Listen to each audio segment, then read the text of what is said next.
Hello everyone. आज के इस वीडियो में हम बात करेंगे कैश फ्लो स्टेटमेंट के बारे में। कैश फ्लो स्टेटमेंट एक ऐसा टर्म जिसके बारे में हम सभी लोग जानते हैं।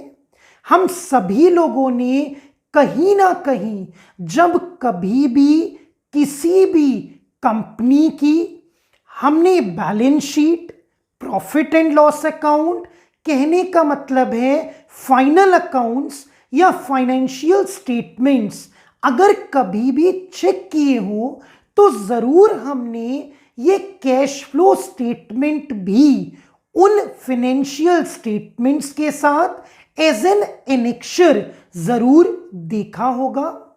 बेसिकली होता क्या है ये कैश फ्लो स्टेटमेंट, इसी के बारे में हमारा आज का वीडियो है। कैश फ्लो स्टेटमेंट अगर हम इस टर्म के नाम की बात करें तो अपने आप में ये क्लियर इंडिकेट करता है कि ये एक स्टेटमेंट है जो कहीं ना कहीं कैश के फ्लो को इंडिकेट करता है, कैश के फ्लो को मेजर करता है, कैश के फ्लो को शो करता है। अब यहां पर अगर मैं केवल स्टेटमेंट की या टर्म की भी बात करूं तो अपने आप में केवल कैश और अपने आप में केवल फ्लो एक काफी डिटेल्ड मीनिंग को क्लियर करता है। तो जरूरी है पहले हम ये समझें कि कैश फ्लो स्टेटमेंट में जो कैश मेंशन्ड है, जो फ्लो मेंशन है, उन दोनों का एक्चुअली मतलब क्या है।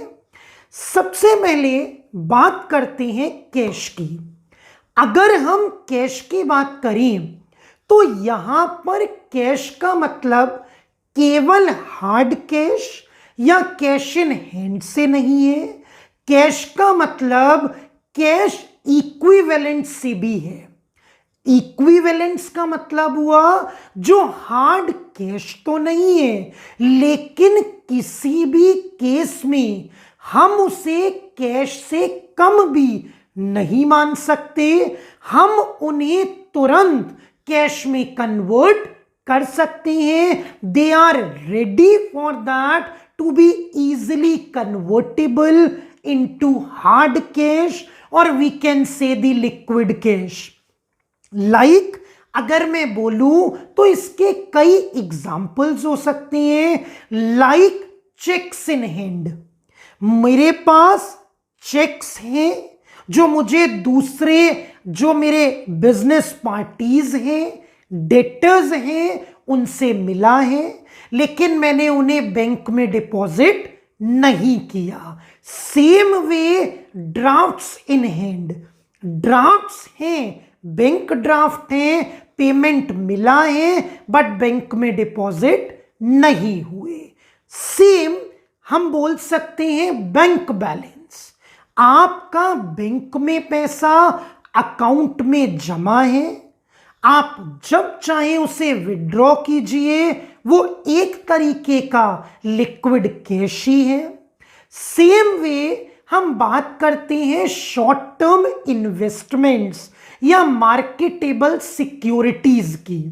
ये शॉर्ट टर्म इन्वेस्टमेंट्स या मार्केटेबल सिक्योरिटीज हमारी वो लिक्विड सिक्योरिटीज हैं जिन्हें आप तुरंत कैश में कन्वर्ट कर सकते हैं।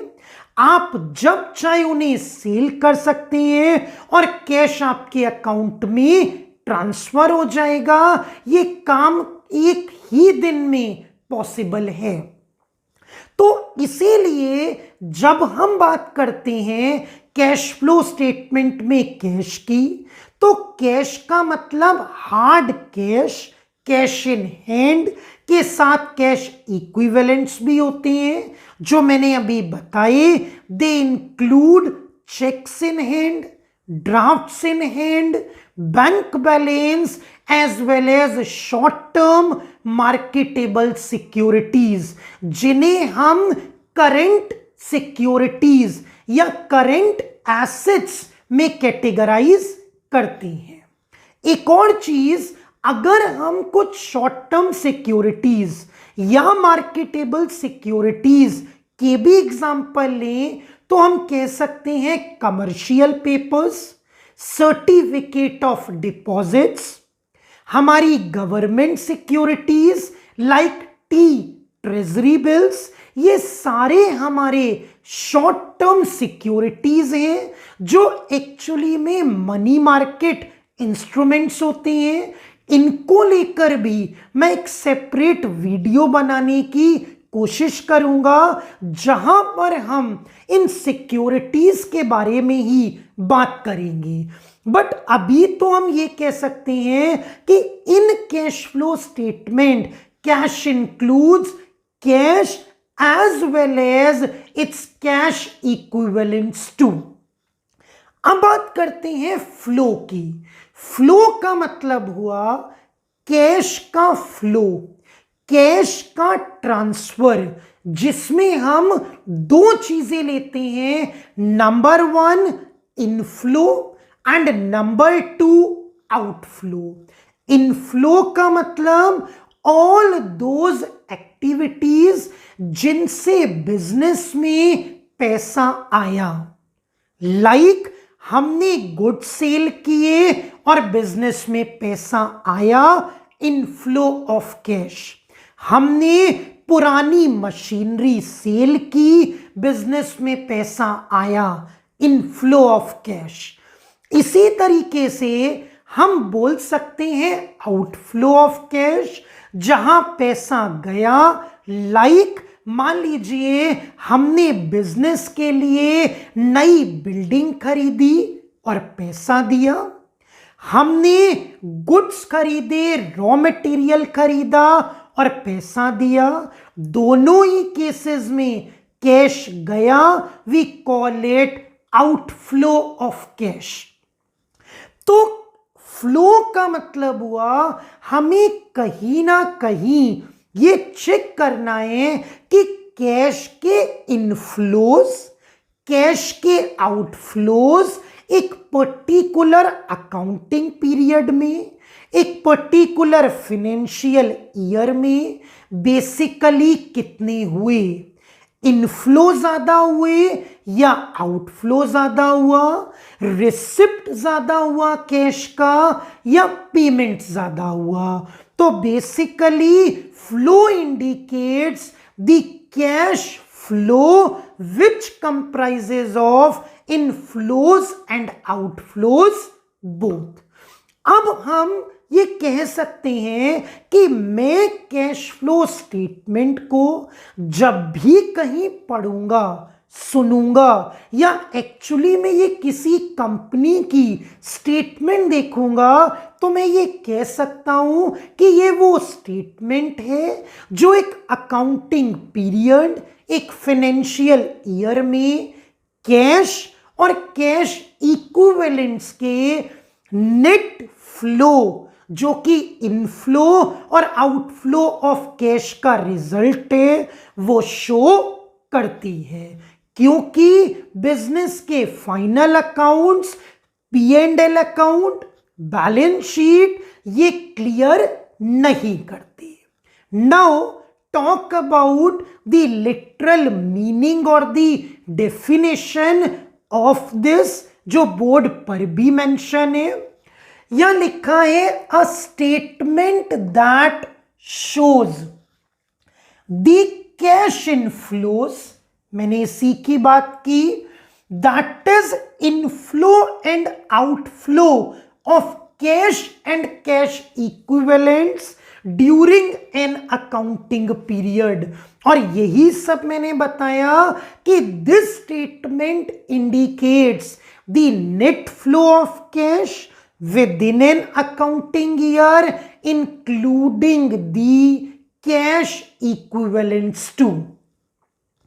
अब अगर हम कैश फ्लो स्टेटमेंट के बारे में बात कर रहे हैं तो हमारे लिए ये जानना जरूरी है कि अकाउंटिंग स्टैंडर्ड 3 AS3 रिवाइज्ड के बेसिस पर हम प्रिपेयर करते हैं कैश फ्लो स्टेटमेंट।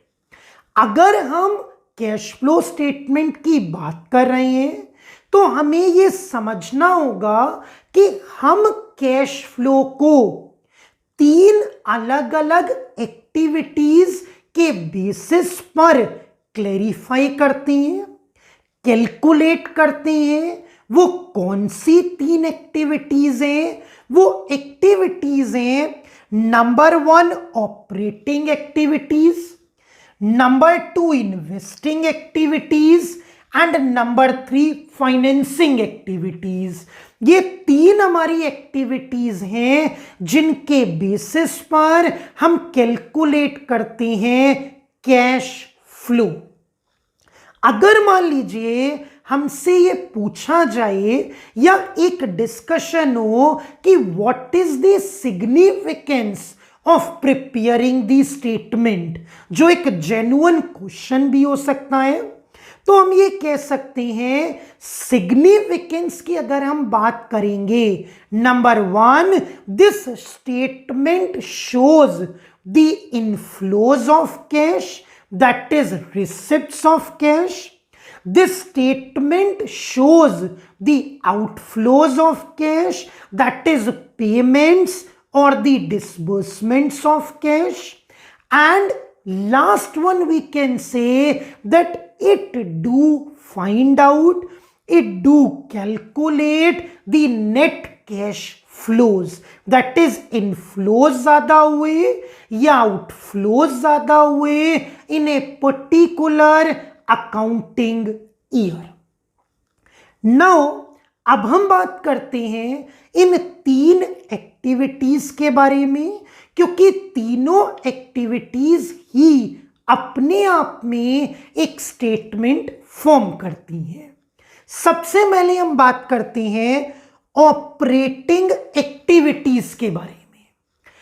सबसे पहला पॉइंट या मेंशन है principal revenue producing activities.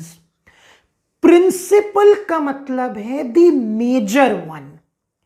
Revenue producing activities का मतलब हुआ ऑपरेटिंग एक्टिविटीज के अंदर वो बिजनेस एक्टिविटीज इंक्लूड होती हैं जिनको प्राइमरी बिजनेस करता है in order to generate profit.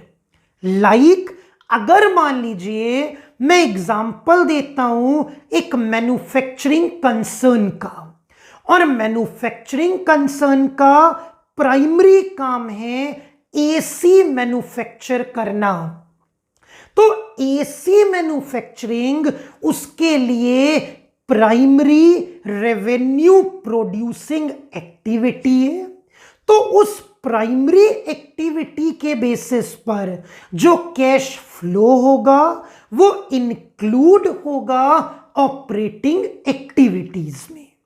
मान लीजिए कोई ट्रेडिंग फर्म है, तो क्लियर है उनकी प्राइमरी एक्टिविटी हुई in order to generate profit, sale and purchase of goods. तो उस एक्टिविटी के बेसिस पर जो रेवेन्यू जनरेट होगा that is said to be the operating activity और द नेट प्रॉफिट जनरेटेड। तो यहां पर बिजनेस की वो एक्टिविटीज इंक्लूड होती हैं which are said to be the major objective और एक्टिविटीज ऑफ द बिजनेस, जिसका रिजल्ट ही ऑर्गेनाइजेशन का प्रॉफिट होता है, जिनका मोटिव ही प्रॉफिट जनरेट करना है। आगे generally results from the business transactions that determine net profit or loss। इस एक्टिविटी के अंदर हम उन बिजनेस ट्रांजैक्शंस को इंक्लूड करते हैं जो कहीं ना कहीं बिजनेस का नेट प्रॉफिट या नेट लॉस क्लियर करते हैं या नेट प्रॉफिट कमाने में उनका इंपॉर्टेंट रोल होता है, जैसा मैंने अभी बोला। लाइक अगर हम यह एग्जाम्पल की बात करें, we can say purchase of raw material. In the case of manufacturer, outflow पैसा जाएगा। Purchase of raw material on credit, आपने रॉ मटेरियल खरीदा, उधार खरीदा, अभी पेमेंट नहीं किया, कोई फ्लो नहीं है। आपने बाद में क्या किया, payment made to creditors for goods purchased earlier, outflow of cash. In the same way sale of goods for cash, inflow. Sale of goods on credit, कोई कैश का फ्लो नहीं है, पैसे में कोई चेंज नहीं हुआ। लेकिन जब उसी उधार सेल का पैसा बाद में आपको मिला from the debtors, that is said to be inflow. In the same way salary paid, commission paid, rent paid, taxes paid, all are said to be the primary activities related to the functioning of the business. हम इन्हें बोलेंगे outflow। Commission received हुआ, clear है, inflow, क्योंकि ये soul activity है जिस वजह से हम बिजनेस कर रहे हैं। तो बिजनेस के नॉर्मल रूटीन ऑपरेशंस से रिलेटेड जितनी एक्टिविटीज होंगी जो कहीं ना कहीं नेट प्रॉफिट का रिजल्ट होती हैं, नेट प्रॉफिट जिनका रिजल्ट होता है, हम उन्हें ऑपरेटिंग एक्टिविटीज बोलते हैं। और उन एक्टिविटीज के थ्रू जो भी कैश इनफ्लो या आउटफ्लो होगा, we include it here only, जिसके मैंने अभी कुछ एग्जांपल्स भी दिए। सेकेंड एक्टिविटी की अगर हम बात करें, हम बात कर सकते हैं इन्वेस्टिंग एक्टिविटी। नाम समझ में आ रहा है, टू इन्वेस्ट। और अगर हम इन्वेस्ट की बात करेंगे तो कहीं ना कहीं आप बिजनेस का पैसा कुछ इन्वेस्टमेंट्स में लगाएंगे, दूसरी कंपनी के शेयर्स में, बॉन्ड्स में, डिबेंचर्स में लगाएंगे। आप क्या करेंगे, आप पैसा इन्वेस्ट करेंगे फिक्स्ड एसेट्स में। तो कहीं ना कहीं ये एक्टिविटी उसी को इंडिकेट करती हैं, related to the acquisition. Acquisition means purchase, and disposal. Disposal means sale out, बेचना, of long term assets and other investments.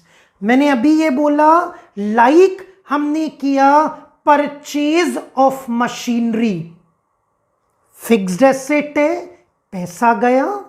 हमने किया purchase of long term investments, और amount invested in long term investments, दूसरी company के bonds, shares, debentures में पैसा गया। आपको डिविडेंड मिला, डिविडेंड रिसीव्ड, क्योंकि दूसरी कंपनी के आपने शेयर्स में पैसा लगा रखा था। बिजनेस का dividend received, inflow of cash, पैसा आया due to the investing activities की इनकम। इसी के साथ अगर मैं बात करूं यहां पर, तो मान लीजिए हमने पुरानी मशीन सेल कर दी, डिस्पोज कर दी, पैसा आया, इनफ्लो। दूसरी कंपनी के बॉन्ड्स या डिबेंचर्स में इन्वेस्ट किया था, इंटरेस्ट मिला, investing income, interest received said to be inflow. तो कहीं ना कहीं वो सारी एक्टिविटीज जहां पर हम बिजनेस के पैसे को लॉन्ग टर्म इन्वेस्टमेंट्स में, फिक्स्ड एसेट्स में या तो लगाते हैं, उन्हें खरीदने में, एक्वायर करने में, परचेज करने में, या उनको डिस्पोज करते हैं, सेल करते हैं, तो जो भी कैश का फ्लो होता है, इनफ्लो और आउटफ्लो, वो सब इंक्लूड होता है इन्वेस्टिंग एक्टिविटीज में, जैसे मैंने एग्जांपल भी दिए। एक और चीज यहां लिखी है, not included in cash equivalents. यहां वही इन्वेस्टमेंट्स आएंगी जो कैश इक्विवेलेंट्स में नहीं आती। It means short term investments, marketable securities यहां नहीं आती, यहां केवल लॉन्ग टर्म इन्वेस्टमेंट्स ही इंक्लूड होंगी। तीसरी एक्टिविटी की अगर हम बात करें, it is said to be financing activity. अगर मैं फाइनेंसिंग एक्टिविटी की बात करूं, financing means arrangement of the funds, और we can say paying of the funds. कौन से फंड का पे करेंगे? Which were said to be earlier borrowed by the company, by the organisation. जो पहले उधार लिया था उनका वापस पेमेंट करना।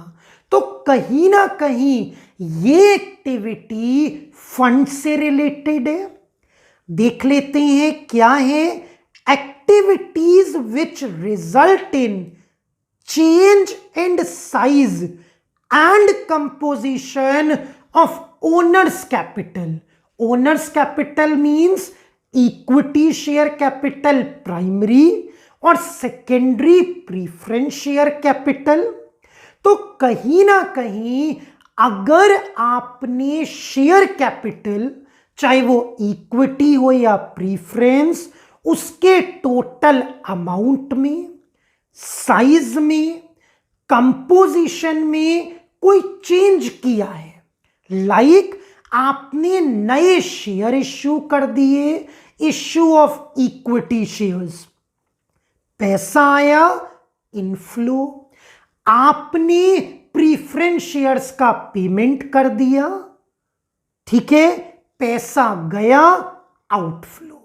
तो कोई भी चेंज जो शेयर कैपिटल में होता है, and borrowings of the enterprise from other sources. Borrowings में आते हैं डिबेंचर्स अपनी कंपनी के, यहां अपनी कंपनी के, अपने ऑर्गेनाइजेशन के फंड्स की बात हो रही है। हमने इन्वेस्टिंग में जब बात की थी तो हम पैसा बिजनेस का इन्वेस्ट कर रहे थे दूसरे ऑर्गेनाइजेशन के सिक्योरिटीज में, ठीक है। तो अपनी कंपनी के लिए, अपने ऑर्गेनाइजेशन के लिए आपने फंड रेस किया, proceeds from public deposits, bank loan, bonds, debentures, inflow. Payment कर दीजिए इनका, outflow. Company buy back of shares कर लेती है, वी कॉल इट आउटफ्लो, पैसा जाएगा। अपनी शेयर्स कंपनी खरीद लेती है मार्केट से, ये सेपरेट टॉपिक है जो भी I try to cover it up in the different video, special video related to shares, ठीक है। दूसरी चीज, अब क्या हुआ, अगर आपने लोन लिए, फंड रेज किए, तो आपको इंटरेस्ट पे करना होगा। वहां तो इन्वेस्टिंग में कलेक्ट हो रहा था, यहां पे हो रहा है फाइनेंसिंग एक्टिविटी। तो all these activities which are related with the funds basically acquisition or you can say payout, we include them in the financing activities. तो basically cash flow statement is comprised of three activities. One is said to be operating, the routine business activities of the enterprise resulting in net profit and net loss. Investing activities, disposal of fixed assets or sale out of the investments or the acquisition too. All these activities are included in it. Third one, financing activities related with the funds of an organization, the issuing as well as the payouts too. तो ये बात हुई एक cash flow statement के concept की. अब मैं एक बार डिस्कस करता हूं विद एग्जाम्पल कि कौन सी एक्टिविटी किस हेड में आनी चाहिए. हम एग्जाम्पल देखते हैं कि ये एक ट्रांजैक्शन हुआ, वो किस एक्टिविटी में आना चाहिए, हम उसको डिस्कस कर लेते हैं सो दैट अभी जो मैंने एक्सप्लेन किया वो with the help of example भी हम समझ पाए. तो let's discuss now an example related to this concept. अब बात करते हैं हम न्यूमेरिकल की सो दैट हमें क्लैरिटी हो related to the activities as well as the cash equivalence. अब न्यूमेरिकल देखिएगा जो बोर्ड पर मेंशन है. Identify which of the following transactions are. हमें अलग अलग ट्रांजैक्शंस गिवन है, 9 ट्रांजैक्शंस गिवन है. हमें आइडेंटिफाई करना है कि ऑपरेटिंग एक्टिविटीज में कौन से ट्रांजैक्शंस आएंगे, इन्वेस्टिंग के कौन से हैं, फाइनेंसिंग एक्टिविटीज के कौन से हैं और कौन से हमारे कैश एंड कैश इक्विवेलेंट्स हैं. नाउ स्टार्ट करते हैं इसी को लेकर. मैं हर एक ट्रांजैक्शन के आगे ये नोट कर दूंगा कि वो है क्या बेसिकली, जिससे हम समझते चले. देखिए सबसे पहले है सेल ऑफ इन्वेस्टमेंट्स. हमने अभी डिस्कस किया था इन्वेस्टमेंट्स को सेल किया. आपने इन्वेस्टमेंट खरीदी होंगी. इन्वेस्टमेंट्स का मतलब लॉन्ग टर्म इन्वेस्टमेंट्स. हमने बिजनेस के पैसे को इन्वेस्ट किया, हमने उन इन्वेस्टमेंट्स को सेल कर दिया. एंड इन्वेस्टिंग एक्टिविटी, सेल करने से हमारे पास पैसा आया बिजनेस में. Sale of investments is said to be the inflow and we can call it investing activity. ठीक. Second, dividend received on shares. Shares पर डिविडेंड मिला. अब डिविडेंड मिला इसका मतलब हमने किसी कंपनी के शेयर्स में इन्वेस्ट कर रखा होगा, जो इन्वेस्टिंग एक्टिविटी का पार्ट है. वहां से हमें इनकम जनरेट हुई in the form of dividend. Clear है. It is said to be inflow of cash. पैसा आएगा, डिविडेंड मिलेगा. इन्वेस्टिंग एक्टिविटी हमने लिखा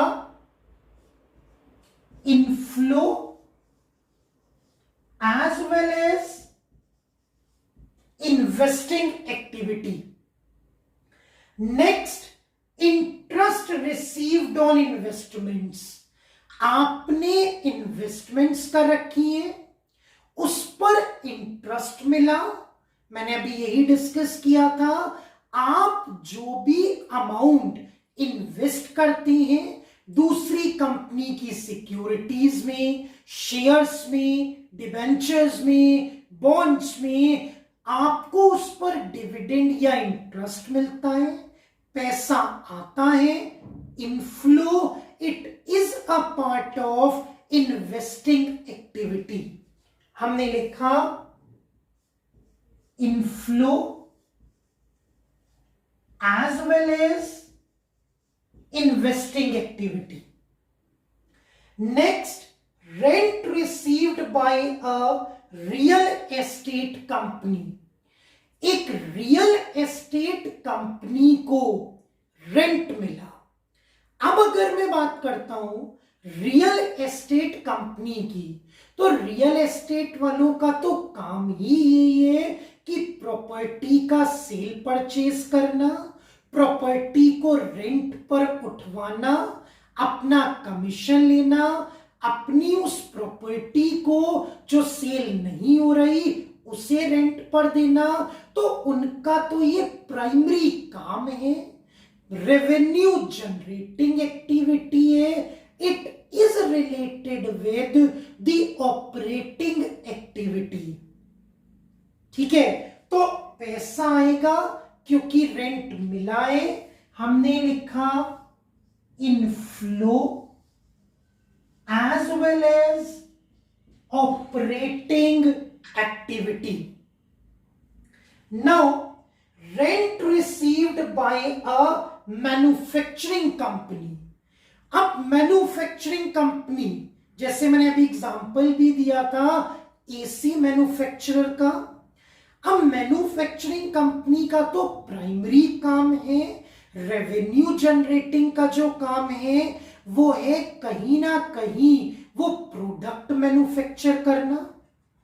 अगर मान लीजिए कहीं ना कहीं मैन्युफैक्चरिंग कंपनी को रेंट मिल रहा है, इसका मतलब उन्होंने अपनी कोई पैसा बिजनेस का किसी प्रॉपर्टी में लगा रखा है जहां से उनको किराया मिल रहा है, प्रॉपर्टी खरीद रखी है, किसी को किराए पर दे रखी है, वहां से किराया मिल रहा है, एंड इन्वेस्टिंग इनकम। क्योंकि ये सारी चीजें आपकी फिक्स्ड एसेट्स इन्वेस्टमेंट्स का ही रिटर्न है, इनफ्लो ऑब्वियस इन्वेस्टिंग एक्टिविटी। हमने लिखा इनफ्लो